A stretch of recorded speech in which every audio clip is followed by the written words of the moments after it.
Amy Goodman. Here at the UN Climate Summit in Marrakesh, Morocco, the World Bank has just published a new report finding natural disasters are pushing 26 million people into poverty each year. World Bank President Jim Kim said, quote, severe climate shocks threaten to roll back decades of progress against poverty, unquote. One of the hardest hit areas by climate change has been the continent of Africa. We're joined now by one of the leading African environmentalists, Nnimmo Bassey, director of the Health of Mother Earth Foundation in Nigeria, author of several books, including his latest, Oil Politics, Echoes of Ecological Wars. Welcome to Democracy Now!, Nnimmo. Thank you very much. It's great to see you again. I recall seeing you several years ago being dragged out by security protesting one of the previous UN summits. So you are a voice inside and outside these summits.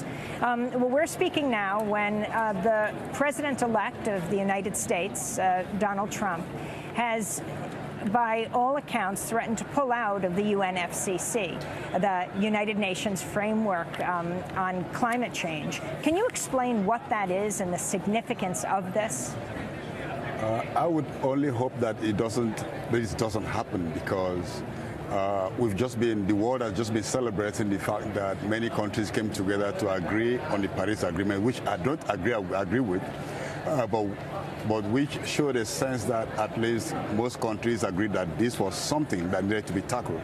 Now, the Framework Convention on Climate Change was drawn up and signed up in 1992, and it really had some very critical principles. And it was the UN framework, Convention on Climate Change, was signed off on in the United States by President George H.W. Bush. Right, in 1992. And now the basic principles of that convention includes the spirit of equity, and what is known in the COP parlance as common but differentiated responsibilities, which recognizes the historical responsibilities of rich countries, industrialized countries, who have taken up virtually all the space that carbon could ever occupy in the atmosphere without the Earth experiencing catastrophic global warming. So the convention recognizes that those who contributed most to the problem should also do most in solving it, in terms of providing climate finance, providing technology, and showing some leadership in terms of cutting emissions at source. But over the years, especially since COP15 at Copenhagen, the COP you referred to, where I was thrown out from. Now, where the the African leading negotiator, Ambassador Lumumba, wept at a press conference saying that having a decision, coming out with an agreement that looks at temperature that will go up to more than 1 degree was like sentencing Africa to death, and that why should Africans celebrate $10 billion being offered per year up to 2020, and then $100 billion from then henceforth. Now, the principle of the Copenhagen Accord is what eventually was crystallized as the Paris Agreement. Now, wasn't that Obama? The beginning was Copenhagen, the end is the Paris Agreement. Really, that was the beginning of Obama and the end of Obama's tenure. Now, the beginning of his tenure derailed the climate negotiations, because from then it became an issue of countries making voluntary pledges on how they're going to cut emissions and what they're going to do about global warming. Before then, the Kyoto Protocol was all about nations having legally binding commitments to cutting emissions. But now it's pledge and review, and then mainly from the Paris Agreement, what the rich countries are going to do mostly is simply to engage in carbon trading and carbon offsetting. So they'll keep on polluting, and then they'll assume that their pollution is offset by soils in Africa, forests in Africa, and elsewhere. What if President Trump pulled out of the Paris Agreement, but not the UNFCCC? If he pulls out from the Paris Agreement, it would mean that the world would see clearly what we've been seeing all these years, that the U.S. has not been very positive in terms of climate negotiations. The U.S. has been a stumbling block in terms of binding commitments, in terms of countries stepping up ambition. It's been the pressure of industry, I believe, and vested interest has kept the U.S. from advancing in ambition, and the U.S. being so powerful in the whole process has pulled back all the other rich industrialized nations from doing what they ought to do.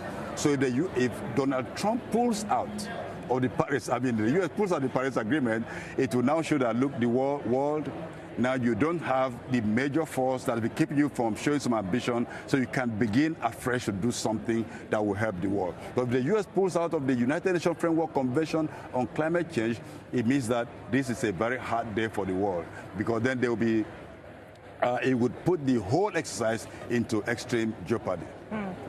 This summit here in Marrakesh, Morocco, is being held on the continent of Africa. The significance of this, Nnimmo Bassey, you from Nigeria. People have called this the African Cup. And my question is, why didn't you call it Durban Cup, African Cup? The Durban South Actually, Africa this is COP22. For us, it's like Catch-22, because either direction, Africa is going to lose. The rich countries are forcing the process to go in the direction of polluters continue to pollute without stopping pollution.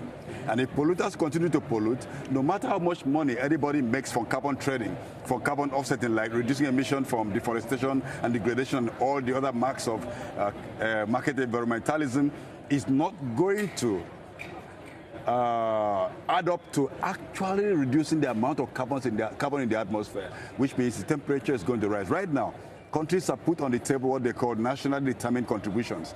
And the Paris Agreement said we are aiming at 1.5 degrees Celsius temperature increase, or well below 2 degrees Celsius. We don't know what well below 2 degrees means, but from what the nations have said they're going to do, the world is set for over 3 degrees Celsius temperature increase, and that means setting Africa on fire. Before we wrap up, my condolences on the death of some great Nigerian activist, Ken Wiwa, the son of Ken Saro-Wiwa, who pioneered the fight against Shell Corporation, crisscrossing with pipelines Ogoniland in Nigeria, and also Aranto Douglas.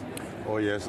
We've lost real great comrades and great fighters. And you know, Ken Saro-Wiwa was murdered by the Nigerian state 23 years ago. And just a couple of years ago, eventually, the United Nations Environment Program validated all that he was campaigning about. And now his son, Ken Jr., he just made a feature in a documentary on Nigeria's environmental crisis and climate crisis. And now he's passed away. And of course, my friend and brother, Aranto Douglas, all very painful. Nnimmo Bassey, I want to thank you for being with us, Nigerian environmentalist, activist. He is the author of the new book, Oil Politics. That does it for our broadcast. I'm Amy Goodman from Marrakesh, Morocco.